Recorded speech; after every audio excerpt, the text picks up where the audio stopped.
Après une chasse de plusieurs semaines, on a enfin réussi à mettre la main sur plusieurs displays de l'Orcana. Il en manque encore quelques-uns, mais on est déjà super fiers de ce qu'on a. Pour les collectionner, on a acheté ces classeurs Amazon à 14 € pièce. Ils sont super pratiques et robustes.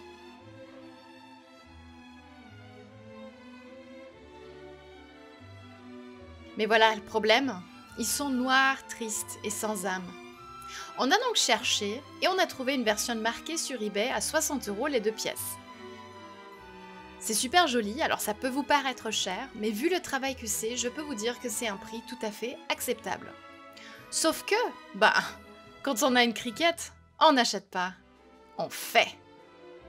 On commence donc par chercher les logos qu'on veut intégrer sur les classeurs et on les retravaille.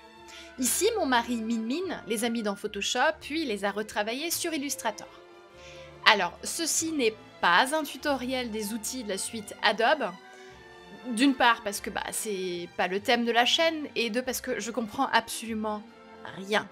Donc pour tous ceux qui ont des questions techniques concernant Photoshop, Illustrator et compagnie, posez les questions en commentaire en veillant à bien mettre la mention « Question pour Min ». M-I-N, M-I-N, je vous remercie.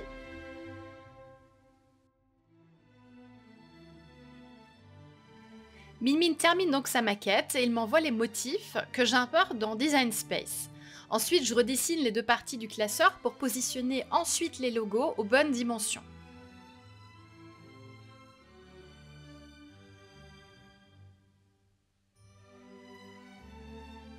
Je prends ensuite mon vinyle mat blanc que je mets sur mon tapis de découpe et comme mes tapis Cricut ont déjà subi des dégâts, je mets un paquet de scotch de peintre. Et ensuite, on peut passer tout ça à la Cricut pour la découpe.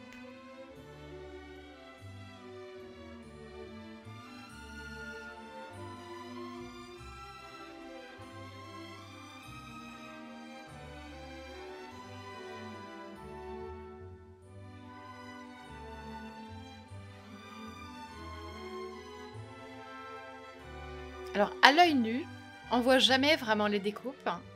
Mais quand on regarde de super près, on voit que la découpe est précise. Moi, ça fait 3 ans que j'ai la Cricut et à chaque fois, je suis émerveillée. Je m'en lasse pas.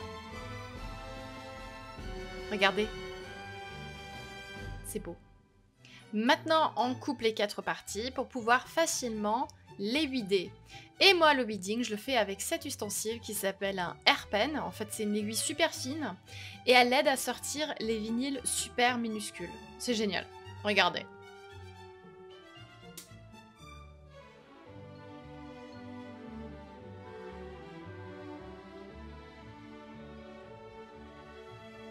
On vide ensuite le partour et hop, quand on a fait ça pour tout, on se retrouve avec nos 4 logos proprement découpés. Je vous laisse regarder.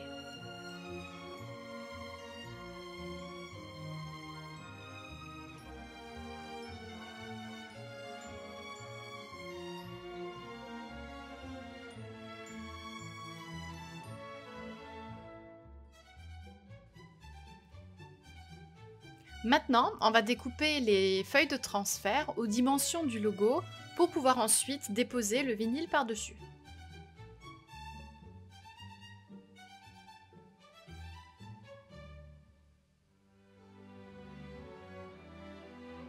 Moi, je roulotte, je maroufle pas, je vous préviens tout de suite. Il y a toujours des grandes discussions à ce sujet.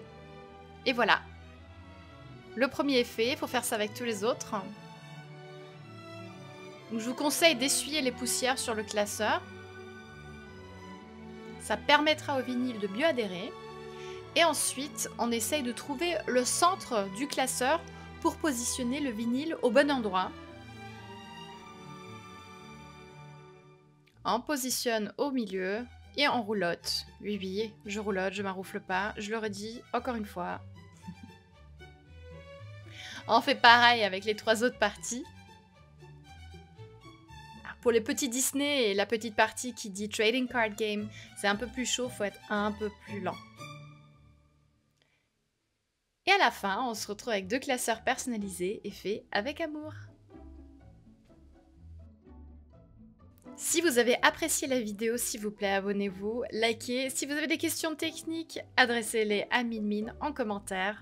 Je vous dis à très bientôt.